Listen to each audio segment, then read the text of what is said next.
আসে গভীর রাতে প্রভুর প্রেমে জাগতা। ইসলামপুর মহল্লায় লামিয়া আর আদিবা নামে দুই বান্ধবী বাস করত। তারা একে অপরের বেস্ট ফ্রেন্ড ছিল। কখনোই একজন আরেকজনকে ছাড়া স্কুলে যেত না। একদিন, আসসালামু আলাইকুম আন্টি, আদিবা কোথায়? আদিবা কি স্কুলে যাবে না? ওয়ালাইকুম আসসালাম। ও তো ঘরে আছে মা, এখনো ঘুম থেকে ওঠেনি মনে হয়।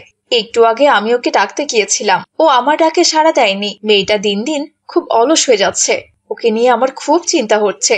কিন্তু আন্টি, সামনে তো আমাদের ফাইনাল এক্সাম। এই সময় স্কুলে না গেলে তো আমরা সাজেশন পাবো না। এখন ক্লাসগুলো খুব ইম্পর্টেন্ট। আমি ওকে ডেকে নিয়ে আসছি।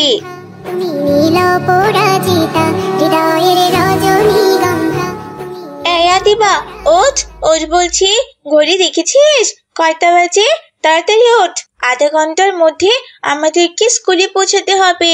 সামনে পরীক্ষা, আর তুই কিনা এখন নাক দেখে ঘুমাচ্ছিস? হ্যাঁ, এক্ষুনি উঠে পড়, নইলে আমরা ক্লাস মিস করবো। ওঠ না রে। লামিয়া, আমার খুব শীত করছে, আমাকে একটু ঘুমাতে দে প্লিজ। আমি আজকে স্কুলে যাব না, তুই যা।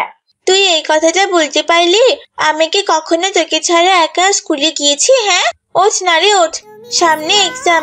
এখন এরকম আলসেমি করলে চলবে না, আমাদের ভালো রেজাল্ট করতে হবে তো, আর বড় হয়ে ভালো কিছু করতে হবে। এখন উঠে পড় তো দেখি।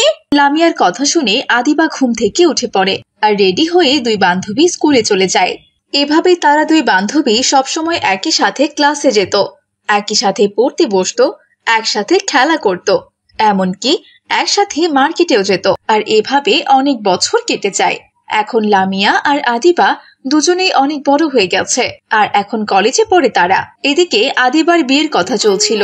একদিন আদিবা মিষ্টি নিয়ে লামিয়াদের বাড়িতে আসে।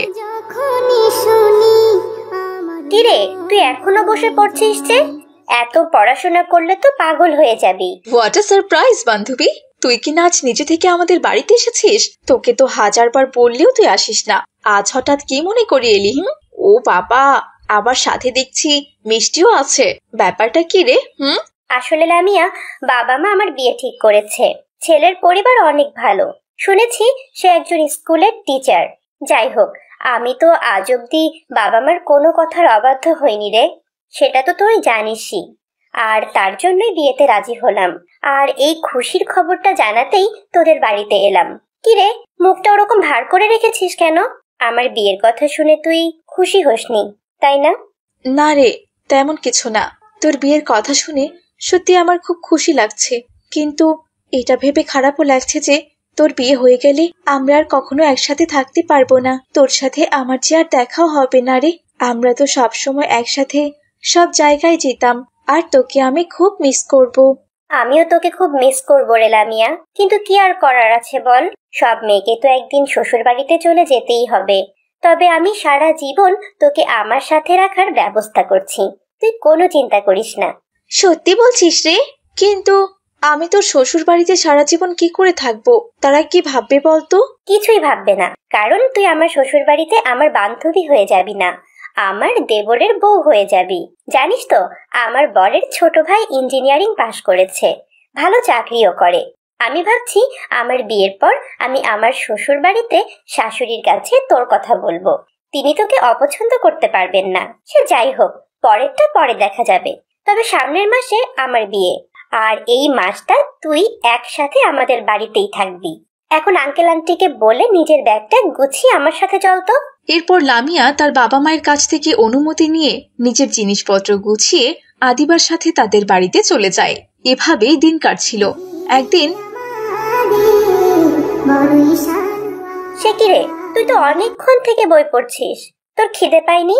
অবশ্য খিদে পেলেও তো তুই বলবি না। যাই হোক, আমার খুব খিদে পেয়েছে, আমি একটু পায়েস রান্না করি। বাবা মাও পায়েস খেতে খুব ভালোবাসে।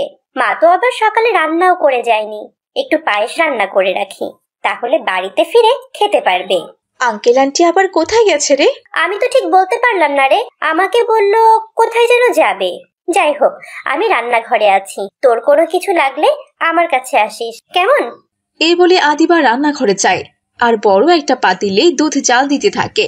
দুধ জাল দেওয়া হয়ে গেলে আদিবা হাত দিয়ে দুধের পাতিল নামাতে যায়, আর তখনই গরম দুধ তার শরীরে পুড়ে যায়, আর আদিবা মাটিতে পড়ে চিৎকার করতে থাকে। তখনই সেখানে লামিয়া আসে আর আদিবাকে নিয়ে হাসপাতালে যায়। আদিবার এমন অবস্থা দেখে আদিবার হবু স্বামী তাকে দেখতে আসে।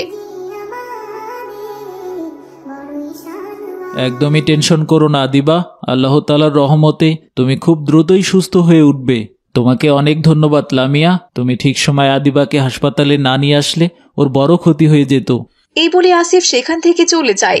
এরপর থেকে আসিফ প্রায়ই আদিবাকে দেখতে হাসপাতালে আসতো আর লামিয়ার কাছ থেকে আদিবার খোঁজ নিত। একদিন আসিফ হাসপাতালে এসে দেখলো লামিয়া আদিবার হাতে ঔষধ লাগিয়ে দিচ্ছে। মাশাআল্লাহ আদিবা, তুমি খুব ভাগ্যবতী, খুব ভাগ্য করে এরকম একজন বান্ধবী পেয়েছো যে তোমার বিপদে সব সময় পাশে থাকে। আসিফ যখন লামিয়ার প্রশংসা করছিল তখন আদিবার মা আয়শা এসব কথা শুনছিল। এভাবেই বেশ কয়েকদিন কেটে গেল। একদিন আসিফ আদিবার খোঁজ নিতে এসে দেখে লামিয়া সেখানে নেই। এই দেখে আসিফ লামিয়াদের বাড়িতে যায় তাকে ডাকতে। আর এসব দেখে আয়শা বলে, শোনো, আমার না এসব কোনো কিছু একদম ভালো লাগছে না। আদিবা অসুস্থ হওয়ার পর থেকেই দেখছি জামাই বাবা সব সময় লামিয়ার প্রশংসা করছে। আজকে আবার লামিয়াকে ডাকতে তার বাড়িতেও গেছে। যদি এবার জামাই বাবা আদিবার সাথে বিয়েটা ভেঙে দেয় আর লামিয়াকে বিয়ে করতে চায় তাহলে কি হবে, একবার ভেবে দেখেছো? কথাটা অবশ্য তুমি মন্দ বলনি, ব্যাপারটা কিছুদিন থেকে আমিও লক্ষ্য করছি। তবে এ নিয়ে চিন্তা করো না, আল্লাহ তাআলা যার সাথে যার ভাগ্য লিখে রেখেছে তার সাথেই তার বিয়ে হবে। সেখানে আমরা চাইলেও কিছু করতে পারবো না। যদি আসিফের সাথে আদিবার বিয়েটা লেখা থাকে তবে যে কোনো উপায়ে সেটা হবেই। আল্লাহ সর্বশক্তিমান, তিনি যা করেন ভালোর জন্যই করেন। আয়শা আর আব্দুল্লাহর এসব কথা দূর থেকে লামিয়া শুনতে পায় আর মনে মনে ভাবে, আঙ্কেল আন্টি আমাকে ভুল বুঝছে, তবে এমন পরিস্থিতিতে তাদের ভুল বোঝাটাও খুব স্বাভাবিক। আমাকে আজই এখান থেকে চলে যেতে হবে, তাহলে হয়তো তাদের টেনশন কমে যাবে। এই বলে লামিয়া নিজের জিনিসপত্র নিয়ে তার বাড়িতে চলে আসে। কয়েকদিনের মধ্যে লামিয়াদের বাড়িতে তাকে দেখতে পাত্রপক্ষ আসে আর লামিয়া পাত্রপক্ষের সামনে গিয়ে তো অবাক হয়ে যায়। এ কি, আদিবার হবু স্বামী আমাদের বাড়িতে কি করছে? তার মানে কি আঙ্কেল আন্টি যা ভেবেছে তাই সত্যি হতে চলেছে? এভাবে আমার জন্য আমার বান্ধবীর বিয়েটা ভেঙে যাবে? হে আল্লাহ, তুমি আমাকে সাহায্য করো। এমন কোনো কিছু যেন না হয়, নয়তো আমি কখনোই আদিবাকে মুখ দেখাতে পারবো না। ও কি ভাববে আমার বিষয়ে? আরে মা, দাঁড়িয়ে আছো কেন? এখানে বসো। আসলে আসিফ তোমার ব্যাপারে আমাকে অনেক কথা বলেছে, তাই আমি ভাবছি আমার ছোট ছেলে আলামিনের সাথে তোমার বিয়ে দিব। ভেবেছিলাম আসিফের বিয়ের পর আলামিনের বিয়ের কথা ভাববো। যেহেতু ভালো দুজন পাত্রী একসাথেই পেয়ে গেলাম, তাই ভাবছি দুই ভাইয়ের বিয়ে একসাথেই দিব ইনশাআল্লাহ। আসিফের মায়ের এমন কথা শুনে লামিয়া যেন হাফ ছেড়ে বাঁচে। আলামিনের সাথে বিয়ে হলে লামিয়া সব সময় আদিবার সাথে থাকতে পারবে আর আল্লাহ তাআলার কাছে শুকরিয়া আদায় করতে থাকে। এদিকে আদিবা আর লামিয়ার বিয়ের আয়োজন একই দিনই করা হয় আর দুই বান্ধবীর একসাথে বিয়ে হয়। কি ব্যাপার আয়শা, মিলির জ্বর এখনো কমেনি? না না, এখনো কমেনি। সারাটা রাত জ্বর ছিল, এখনো জ্বর ছাড়ছে না। মেয়েটা জ্বরে খুব কষ্ট পাচ্ছে জানো। তাহলে ওকে ওষুধ খাওয়াচ্ছ না কেন? ঔষধ তো অনেক আগে শেষ হয়ে গেছে, এমনকি ঘরের বাজারও তো নেই। আমরা যে আজকে কি খাবো তা আল্লাহ তাআলাই ভালো জানেন। চিন্তা করো না মা আয়শা, আমি এখনই মাছ ধরতে যাচ্ছি। যা মাছ পাবো সব বিক্রি করে সেই টাকা দিয়ে বাজার আর ঔষধ দুটোই কিনে নিয়ে আসবো ইনশাআল্লাহ। বাবা লাবিব, কোথায় বাবা? চল আমার সাথে মাছ ধরতে যাবি, চল। এই তো বাবা, আমি চলে এসেছি, চলো। এরপর তারা বাপ বেটা নদীতে যায় মাছ ধরতে। বাবা চলো, নৌকা দিয়ে নদীর ওই দিকটায় যাই। ওই দিকটা অনেক মাছ থাকতে পারে। প্রতিদিন সব জেলে মামারা ওই দিকটা থেকেই মাছ ধরে। আজকে তো কেউ আসেনি, তাই চলো আমরা ওইখানে যাই, মাছ পাবো। ঠিক আছে।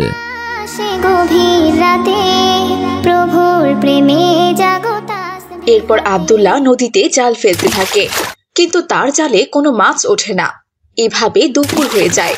এইখানে তো যারা আছে সবাই মাছ পায়, তাহলে আজকে আমরা মাছ কেন পাচ্ছি না? মনে হয় আজ এদিকটায় কোনো মাছ নেই। চলো বাবা, আমরা বাড়িতে চলে যাই, আমার খুব খিদে পেয়েছে। বাড়িতে গিয়ে আর কি খাবি রে বাপ? তোর মা রান্না করেনি, যে করেই হোক মাছ ধরে বাজারে বিক্রি করতে হবে, নইলে আজ যে না খেয়েই দিন কাটাতে হবে। মনে পড়েছে, আমার পকেটে 2টা পেয়ারা আছে। আজ সকালবেলা বন্ধুদের সাথে ওদের গাছে পেয়ারা পেরেছি। কয়েকটা খেয়েছিলাম আর 2টো পকেটে রেখেছিলাম। এই নাও বাবা, তুমি একটা খাও, আমি একটা খাই। এরপর তারা বাপ ছেলে মিলে পেয়ারা খায়। তারপর আবারও আব্দুল্লাহ নদীতে জাল ফেলে, কিন্তু এবারও তার জালে কোনো মাছ ওঠে না। এ কি বাবা, বেলা তো গড়িয়ে গেল, আর কতক্ষণ থাকবে বলো তো? আর 2বার জাল ফেলবো, এতে মাছ উঠলে উঠবে, না উঠলে বাড়িতে চলে যাব। আল্লাহ তাআলা হয়তো আজকে আমার রিজিকে কোনো মাছই রাখেনি।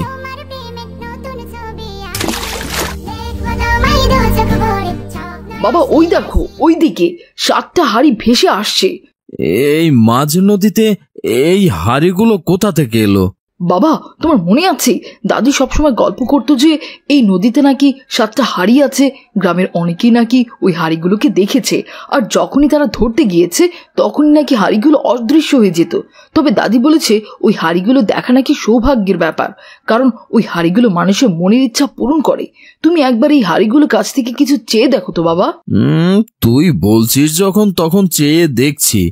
এই যে হাঁড়ি, শোনো, তোমরা আমাকে 3 বস্তা সোনা দাও তো, আমি সেগুলো দিয়ে অনেক বড় লোক হতে চাই, যাতে আমার সংসারে আর অভাব না থাকে।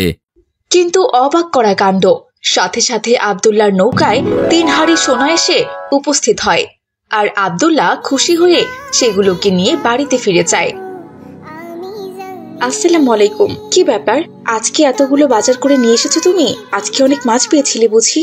ওয়ালাইকুম আসসালাম। না গো, আজ তেমন একটা মাছ পাইনি, আর তাছাড়া এগুলো বাজারও নয়, এগুলো হচ্ছে সোনা। সোনা? সোনা কোথায় পেলে তুমি? এরপর আব্দুল্লাহ আয়েশাকে সব কথা খুলে বলে, আর সব শুনে আয়েশাও অবাক হয়ে যায়। আস্তে আস্তে তারা অনেক ধনী হয়ে যায়, আর তাদের ধনী হওয়ার কথা পুরো গ্রামে ছড়িয়ে পড়ে। একদিন শুক্রবারে আব্দুল্লাহ নামাজ পড়তে যাচ্ছিল, তখন আসসালামু আলাইকুম আব্দুল্লাহ ভাই। ওয়ালাইকুম আসসালাম। কি ব্যাপার, কেমন আছো কালু? আলহামদুলিল্লাহ ভাই, আল্লাহ অনেক ভালো রেখেছেন। এখন তো ভাই আপনি অনেক বড় লোক হয়ে গেছেন। তা বলছিলাম কি ভাই, আমাদের মহল্লায় একটা মসজিদ তৈরি হচ্ছে, আমাদের মসজিদের জন্য একটু সাহায্য করুন। আমাকে মসজিদের সভাপতি আপনার কাছে পাঠিয়েছে। ও, এই ব্যাপার, ঠিক আছে। একে আব্দুল্লাহ ভাই, মাত্র 10 টাকা দিলেন? আমার তো সামর্থ্য নেই, তবুও তো আমি এর থেকেও বেশি টাকা দান করেছি। অন্তত পক্ষে 100টা টাকা দিন ভাই। এখন আমি নামাজে যাব, আমাকে বিরক্ত করো না তো কালু। যদি পরবর্তীতে কোনো টাকা লাগে তাহলে আমি দেব, আপাতত এই 10 টাকাই নাও। এরপর কালু কোনো কথা না বলে 10 টাকা নিয়ে সেখান থেকে চলে যায়, আর আব্দুল্লাহ মসজিদে নামাজ পড়তে চলে যায়। নামাজ শেষে আব্দুল্লাহ মসজিদের বাইরে বের হয়। কি ব্যাপার হুজুর, আজকে আমাদের মসজিদে এত ভিড় হয়েছে কেন? এর আগে তো কখনো মসজিদে এমন ভিড় দেখিনি। তাছাড়া গ্রামের মানুষ হুট করে এত বেড়ে গেল কি করে? এখানে তো অনেকে আছে যাদেরকে আমরা চিনিও না। আসলে আব্দুল্লাহ, পাশের গ্রাম থেকে আমাদের মসজিদে অনেকে নামাজ পড়তে এসেছে। তুমি তো ভালো করেই জানো পাশের গ্রামে কোনো মসজিদ নেই, তবে নতুন করে মসজিদ তৈরির কাজ চলছে। কিন্তু এর আগে তো এত ভিড় কখনো দেখিনি। এত লোকের ভিড়ে আমি তো ভেতরে গিয়ে নামাজই পড়তে পারলাম না, শেষমেশ বারান্দায় দাঁড়িয়ে নামাজ পড়তে হলো। শুক্রবারে একটু ভিড় তো হবেই ভাই। তাছাড়াও তুমি তো আগে তোমার নৌকাতে নামাজ পড়তে, শুক্রবারেও তো মসজিদে আসতে না, তাই এরকম ভিড় দেখোনি। যাই হোক, জামাতে নামাজ পড়েছ তার জন্য তো সওয়াব পাবে, তাই ওসব কষ্ট ভুলে যাও। আল্লাহ তাআলার জন্য বারান্দায় নামাজ পড়ার কষ্ট কোনো ব্যাপারই না। বাবারে বাবা, গরমে জীবনটা একদম বেরিয়ে যাচ্ছে আমার। আব্দুল্লাহ এই কথা বলতেই উপর থেকে গাছের ডাল ভেঙে আব্দুল্লাহর মাথার উপর পড়তে ধরে, আর তখনই হুজুর তাকে ধাক্কা দিয়ে সেখান থেকে সরিয়ে দেয়। এখনই তো এই কাঁচা ডালটা তোমার মাথায় পড়তো, আল্লাহ তাআলার অশেষ কৃপায় তুমি বেঁচে গেলে। সাবধানে থেকো ভাই। আমাকে বাঁচানোর জন্য জাযাকাল্লাহ খাইরান। এরপর আব্দুল্লাহ বাড়ির দিকে রওনা দেয়।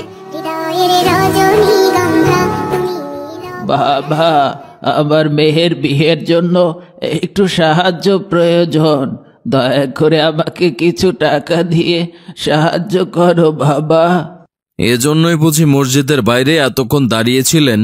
যখনই কোনো বড় লোক মসজিদ থেকে বের হবে তার কাছে হাত পেতে ভিক্ষা চাইবেন কেন? আপনি কাজ করতে পারেন না? সরুন তো এখান থেকে, আমার তাড়া আছে।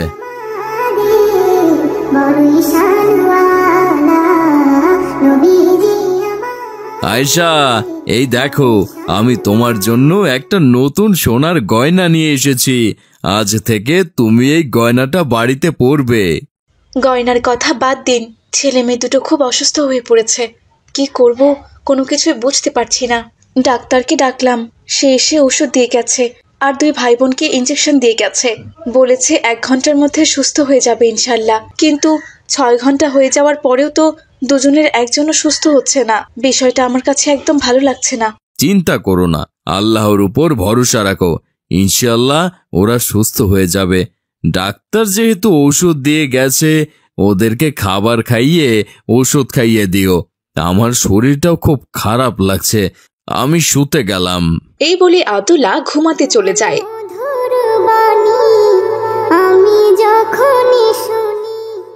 আরে আরে, আমি নৌকায় কি করছি? আমি তো এতক্ষণ বাড়িতেই ছিলাম। আর এ কি ফকির বাবা, আপনি আপনি আমার নৌকায় কি করছেন? কি রে, তোর এত দ্রুত পরিবর্তন হয়ে গেল?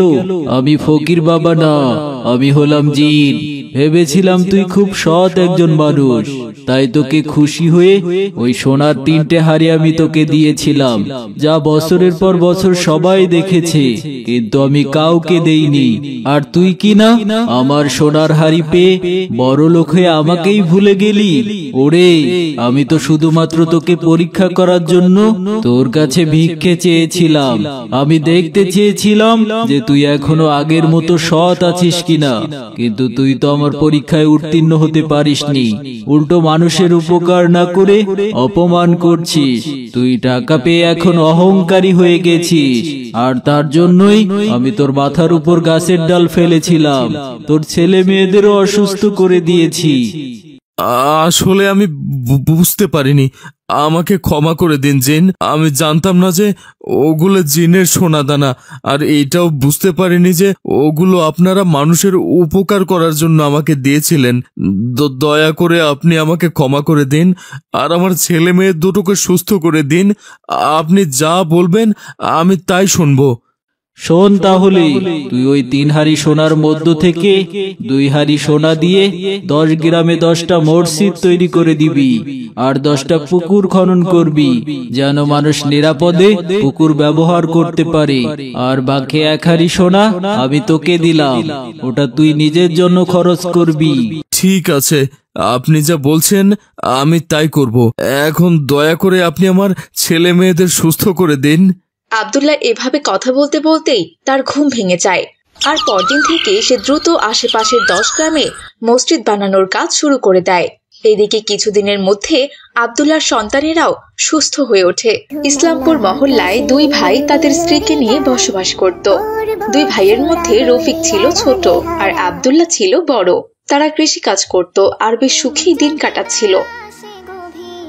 আসসালামু আলাইকুম আয়েশা, এই দেখো আমি তোমার জন্য কি নিয়ে এসেছি। ওয়ালাইকুম আসসালাম। মাশাআল্লাহ, এত সুন্দর শাড়ি, আমার খুব পছন্দ হয়েছে। জাযাকাল্লাহু খাইরা। আজ ফসল বিক্রি করে হাতে বেশ মোটা অঙ্কের টাকা এসেছিল, তাই ভাবলাম তোমার জন্য একটা নতুন শাড়ি নিয়ে আসি। শাড়ির আবার কি দরকার ছিল? আমার তো অনেকগুলো শাড়ি আছে। কি যে বলো না আয়েশা, তুমি তো সব সময় আমার সাথেই জমিতে কাজ করো, এটার উপর তোমার অধিকার আছে। এদিকে আয়েশা আর আব্দুল্লাহর এমন কথা শুনে সুমি হিংসায় জ্বলে পুড়ে মরছিল। হ্যাঁ গো, শুনছো? কই গেলে? দেখে যাও, তোমার ভাই আব্দুল্লাহ তোমার ভাবি আয়েশাকে কি সুন্দর একটা শাড়ি কিনে দিয়েছে।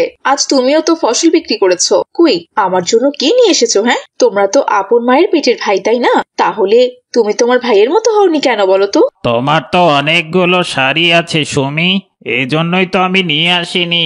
শাড়ি তো আয়সারও আছে, তবুও তোর স্বামী ওকে শাড়ি এনে দিয়েছে। আর এটাকেই বলে ভালোবাসা? তোমাকে এসব বোঝাতে বোঝাতে আমি বাবু হাঁপিয়ে গেছি। যাও, এক্ষুনি আমার জন্য একটা শাড়ি নিয়ে এসো। আচ্ছা আচ্ছা ঠিক আছে সুমি, আমি এক্ষুনি যাচ্ছি। রফিক চলে গেল বাজারে শাড়ি আনতে, কিন্তু বাজারে গিয়ে দেখলো শাড়ির সমস্ত দোকান বন্ধ। তাই সে বাজার থেকে একটা ফুলকপি কিনে নিয়ে বাড়িতে চলে এলো। এই নাও সুমি, আমি তোমার জন্য ফুল এনেছি। ফুল? এটা তো দেখছি একটা ফুলকপি। তোমাকে আমি শাড়ি আনতে বলেছিলাম, আর তুমি কিনা আমার জন্য ফুলকপি নিয়ে আসলে। তুমি এত বড় গাধা কেন বলো তো? এতে আমার কি দোষ বলো? আমি তো শাড়ি কিনতেই বাজারে গিয়েছিলাম, কিন্তু বাজারে গিয়ে দেখি সব দোকান বন্ধ। সবাই বলল আসরের আজানের পর খুলবে। অতক্ষণ বসে থেকে কি লাভ? তখন দেখি বাজারে নতুন সবজি আসা শুরু করেছে। জমির টাটকা ফ্রেশ ফুলকপিটা দেখে আমার খুব পছন্দ হলো, তাই তোমার জন্য ভালোবেসে আমি এই ফুলকপিটা নিয়ে এলাম। মাছ দিয়ে রান্না করো, আজকে মজা করে জমিয়ে মাছ দিয়ে ফুলকপি খাবো। আরে রাখো তো তোমার ভালোবাসা। সত্যি বাবা, তোমাকে নিয়ে আমি আর পারি না। জীবনে আমি অনেক বোকা মানুষ দেখেছি, কিন্তু তোমার মতো বোকা মানুষ আমি কখনোই দেখিনি। তোমার ভাই তার বউকে একটা শাড়ি কিনে দিল, আর তুমি কিনা আমার জন্য একটা ফুলকপি নিয়ে এলে। একটা ফুল নিয়ে আসলেও তো আমি খুশি হতাম নাকি? এই বলে সুমি রাগ করে ঘরে চলে যায়। আর এসব দৃশ্য আব্দুল্লাহ আর আয়েশা দূর থেকে দেখছিল। আয়েশা, তোমার বোন তোমাকে দেখে সবসময় এত হিংসে করে কেন? তোমরা তো আপন বোন, তাই না? আসলে সুমিত ছোট থেকে একটু এমন। আল্লাহ তাআলা ওকে হেদায়েত দান করুক। পরদিন সকালে তারা দুই ভাই তাদের নিজ নিজ জমিতে চলে যায় আর কাজ করতে থাকে। সুমি, ভাইজান জমিতে ওগুলো কিসের বীজ রোপণ করছে? ওগুলো তো দেখে ধানের বীজ মনে হচ্ছে না। বীজগুলো দেখে তো ভুট্টার বীজের মতো লাগছে। সেটাই তো দেখছি। এই গ্রামে আবার কেউ ভুট্টা কিনতে আসে নাকি? ওরা যে কেন খামোখা ভুট্টার বীজ লাগাচ্ছে সে যাই হোক, ওদের যেটা ভালো মনে হয়েছে তাই করেছে। যখন ভুট্টার দাম পাবে না তখন বুঝবে মজা। সুমি আর রফিকের এসব কথা শুনে আয়েশা বলল, ওগো, আমরা ভুট্টা চাষ করে ভুল করছি না তো? চিন্তা করো না আয়েশা, আল্লাহর উপর ভরসা রাখো। ইনশাআল্লাহ আমরা ভুট্টা বিক্রি করে ভালো টাকা পাবো। এভাবেই বেশ কিছুদিন কেটে গেল। আব্দুল্লাহর ভুট্টার বীজ গজিয়ে চারা বের হয়েছে। চারা গাছগুলো বেশ বড় হয়েছে। দেখতে দেখতে ভুট্টাও ধরে পরিপক্ক হয়ে গেছে। আর এদিকে রফিকের ধানের গাছও বেশ বড় হয়ে গেছে। দেখো, আমাদের ভুট্টা গাছগুলো কত বড় হয়েছে। আল্লাহর রহমতে এবার আমরা খুব ভালো ফলন পাবো আশা করছি। মাশাআল্লাহ। আব্দুল্লাহর ফসল দেখে রফিক তার বউ সুমিকে বলল, সুমি, দেখো দেখো, ভাইজানের ফসল কত ভালো হয়েছে। ওদের ফসল দেখে আমরা কি করব? হ্যাঁ, আমাদের ফসল দেখো। আমাদের ধান তো মোটামুটি ভালোই হয়েছে। আরে এ কি, ওরা তো দেখছি ভুট্টা ছিটা শুরু করেছে। মনে হয় জমিতে এখন অন্য ফসল লাগাবে। তুমিও তাড়াতাড়ি করে ধানগুলো কেটে ফেলো, আমাদেরও অন্য ফসল লাগাতে হবে, বুঝেছো? কি বলছো কি সুমি? এমন কাঁচা ধান কাটলে তো আমরা ওই কাঁচা ধান তো বিক্রিও করতে পারবো না। শোনো, বেশি বোঝার চেষ্টা করো না। আমি যা বলছি সেটাই করো। ওরা যদি অন্য ফসল লাগায় তাহলে আমাদেরও অন্য ফসল লাগাতে হবে। তা না হলে ওরা আমাদের চেয়ে বেশি ধনী হয়ে যাবে, বুঝেছো? এরপর রফিক সুমির কথা শুনে কাঁচা ধানই কেটে ফেললো। পরের দিন তারা সবাই তাদের ফসলগুলো মাড়াই করে বিক্রি করার জন্য পাইকারকে খবর দেয়। আর পাইকার এসে বলে, মাশাআল্লাহ আব্দুল্লাহ ভাই, এবার আপনি ভুট্টা চাষ করেছেন, বেশ ভালো ফলন হয়েছে তো ভাই। আমি তো প্রতি বছর পাশের গ্রাম থেকে ভুট্টা কিনি, এতে আমাকে অনেকগুলো টাকা গাড়ি ভাড়া বাবদ চলে যায়। এবার আপনার কাছ থেকে ভুট্টাগুলো নিলে তাহলে আমার কষ্টও কম হবে আর গাড়ি ভাড়াও বেঁচে যাবে। বলুন, আপনার ভুট্টার দাম কত দিব ভাই? ভাই, পাশের গ্রামে যে দাম দিয়ে আপনি ভুট্টা কিনেছেন আমাকেও না হয় সেই দামই দেবেন। আচ্ছা আচ্ছা ঠিক আছে ভাই, ওই দামেই আপনার সমস্ত ভুট্টা আমি কিনে নেব। এই নিন ভাই টাকা। এরপর পাইকার টাকা দিয়ে আব্দুল্লাহ সমস্ত ভুট্টা কিনে নিয়ে যায়। কিন্তু রফিকের ধান সে কাঁচা হওয়ার কারণে দামই পায় না। এটা কি হলো? ভেবেছিলাম ওরা ভুট্টার দামই পাবে না, এখন তো দেখছি আমরা নিজেরাই আমাদের ধানের দাম পাচ্ছি না। কি যে ভুল করেছি আমরা, আমাদেরও তখন ভুট্টা চাষ করা উচিত ছিল। এখন আবার এইসব কথা বলছো কেন? আমি তো তোমাকে আগেই বলেছিলাম কাঁচা ধান কাটা যাবে না, কিন্তু তুমি তো আমার কোনো কথা শোনোনি। আমার উপর রাগ দেখিয়ে আমাকে দিয়ে কাঁচা ধানগুলো কাটালে, এখন দেখলে তো কি হলো। এরপর রফিক আরেকজন পাইকার ডেকে কম দামে তার ধান বিক্রি করে দেয়। এভাবে সেই বছরটি কেটে যায়। পরের বছর আব্দুল্লাহ আবারও তার জমিতে ভুট্টার বীজ রোপণ করে, আর আব্দুল্লাহর দেখা দেখি রফিকও তার জমিতে ভুট্টার বীজ রোপণ করে। আল্লাহ তাআলার অশেষ মেহেরবানিতে এবারও আমাদের জমিতে অনেক ভুট্টা হয়েছে। হ্যাঁ আয়েশা, আলহামদুলিল্লাহ, আল্লাহ তাআলা নিজ হাতে আমাদের ভুট্টার ফলন দিয়েছে। শুকরিয়া আল্লাহ, শুকরিয়া। আয়েশা আর আব্দুল্লাহ যখন এসব কথা বলছিল তখনই সেখানে কালো শাড়ির বস্তা নিয়ে চলে এলো। আব্দুল্লাহ ভাই, এই নাও, তোমার জন্য সার এনেছি। 3 বস্তা সার 1200 টাকা। এই নাও কালু ভাই, তোমার 1200 টাকা। মাশাআল্লাহ আব্দুল্লাহ ভাই, এবারও তো দেখছি তোমার জমিতে খুব ভালো ভুট্টা হয়েছে। তুমি ভুট্টা বিক্রি করে তো লাভবান হয়ে যাবে ভাই। দেখেছো সুমি, কালু ওদের কত প্রশংসা করছে। এবারও নাকি ওদের জমির ফসল ভালো হয়েছে। প্রশংসা করেছে তাতে কি হয়েছে? আমাদের জমিতেও তো অনেক ভালো ফসল হয়েছে, তাই না? তাছাড়া আমরাও আরো বেশি করে সার দেব, তাহলে ওদের চেয়েও আমাদের ফলন আরো বেশি হবে, বুঝেছো? কি যে বলো না সুমি, অতিরিক্ত সার তো ফসলের জন্য ক্ষতিকর। আমাদের ফসলগুলো মরেও যেতে পারে। তুমি চুপ করো তো, যেটা জানো না সেটা নিয়ে কথা বলো না। যত সার দিবে তত ফলন বেশি হবে। যাও গিয়ে কালুর কাছ থেকে আরো 1 বস্তা সার নিয়ে এসো। ওরা ওদের জমিতে মাত্র 3 বস্তা সার দিয়েছে, তাই আমরা যদি আমাদের জমিতে 6 বস্তা সার দিই, ওদের চেয়েও আমরা দ্বিগুণ ফলন বেশি পাবো, বুঝেছো? সুমির কথায় রফিক আরো 3 বস্তা সার এনে জমিতে দেয়। যদিও কালু তাকে এত সার দিতে মানা করেছে, কিন্তু সে শোনেনি। এভাবে বেশ কিছুদিন কেটে যায়। আস্তে আস্তে রফিকের জমির ভুট্টার চারাগুলো অতিরিক্ত সার পাওয়ায় পচে মরতে শুরু করে। হায় আল্লাহ, এ কি সর্বনাশ হয়ে গেল আমাদের ভুট্টার চারা গাছগুলো এভাবে মরছে কেন? এবার আমাদের কি হবে বলো তো? আমরা ভুট্টার জমিতে অনেক টাকা খরচ করেছি, এতগুলো টাকা এখন আমরা কি করে উঠাবো? এখন কান্না করছো কেন সুমি? আমি তো তোমাকে আগেই বলেছিলাম অতিরিক্ত কোনো কিছুই ভালো না, কিন্তু তুমি সব বিষয়ে সব সময় অতিরিক্ত করো। এজন্যই আমাদের এই অবস্থা হলো। তোমাকে আমি বারবার করে বলেছিলাম অত সার জমিতে দেওয়া যাবে না, কিন্তু তুমি আমার কথা শুনলে না। আব্দুল্লাহ ভাই আর আয়েশা ভাবির উপর হিংসে করে তাদের থেকেও 3 বস্তা সার তুমি আমাকে জমিতে বেশি দেওয়ালে। বেশি সারের কারণে এজন্যই তো এখন ভুট্টার চারা গাছগুলো মরতে শুরু করেছে। রফিক আর তার স্ত্রী সুমি যখন এসব কথা বলছিল তখন সেখানে আব্দুল্লাহ আর কালু চলে এলো। এ কি, তোমাদের জমির এই অবস্থা কি করে হলো? কদিন আগেই তো তোমাদের জমির ফসল খুব ভালো ছিল। মরবে না আব্দুল্লাহ ভাই, আমি রফিক ভাইকে বারবার করে বলেছিলাম অতিরিক্ত সার ভুট্টার জমিতে দেওয়া যাবে না, কিন্তু সে আমার কোনো কথাই শুনেনি। সে বলেছিল তার বউ নাকি জমিতে এত সার দিতে বলেছে। তার বউয়ের জিদ, বেশি করে সার জমিতে দিতেই হবে মানে দিতেই হবে।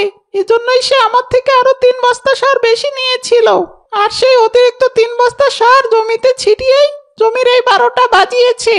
ভাই রফিক, তুই এমনটা কেন করলি ভাই? তুই অনেকদিন থেকে তো চাষবাস করিস, তুই তো জানিস ফসলের জন্য কোনটা ভালো কোনটা মন্দ। আর বলো না ভাইজান, আমি তো সবই জানি, কিন্তু এই শ্রমের কারণে এমনটা হয়েছে। ও সব সময় তোমাদেরকে হিংসে করে। তোমরা যাই করো সেও আমাকে সেটাই করতে বলে, এমনকি কোনো কোনো ক্ষেত্রে তারও অতিরিক্ত করতে বলে। এজন্যই তো আমাদের এই অবস্থা হয়েছে ভাইজান। হায় হায়, এ তো খুবই সাংঘাতিক কথা। হিংসে তো মানুষকে ধ্বংস করে দেয়। হিংসের ফল কখনোই ভালো হয় না। হযরত আবু হুরায়রা রাদিয়াল্লাহু তাআলা আনহু থেকে বর্ণিত, রাসূল সাল্লাল্লাহু আলাইহি ওয়াসাল্লাম বলেছেন, তোমরা হিংসা বিদ্বেষ করা থেকে বেঁচে থাকো, কেননা হিংসা নেক আমলকে সেভাবে খেয়ে ফেলে যেভাবে আগুন কাঠকে জ্বালিয়ে নিঃশেষ করে দেয়। সুনানে আবু দাউদ 4905। মানুষকে হিংসে করার জন্য তোমরা ধ্বংস হয়ে যাচ্ছ, তার প্রমাণ পেলে তো? হ্যাঁ ভাইজান, আপনি ঠিকই বলেছেন। আমি আপনাদের সবসময় হিংসে করতাম, আপনাদেরকে আমার সহ্যই হতো না। আপনারা যেটা করতেন আমিও সেটাই করতে চাইতাম, এমনকি তার অতিরিক্ত করতে চাইতাম। এজন্য আজকে আমাদের এই অবস্থা হয়েছে। আমি আমার ভুল বুঝতে পেরেছি। আমি আর কখনোই হিংসে করব না। নিজে যা আছে তাই নিয়েই আমি সন্তুষ্ট থাকব। মাশাআল্লাহ বোন, শুনে খুব ভালো লাগলো। নিশ্চয়ই আল্লাহ তাআলা আবার তোমাদের কাজের মধ্যে বরকত দান করবেন। জাযাকাল্লাহ খায়রান। তারপর থেকে রফিক আর সুমি কখনোই কাউকে দেখে হিংসে করত না। আস্তে আস্তে আবারও তাদের সংসারে উন্নতি হতে শুরু করলো।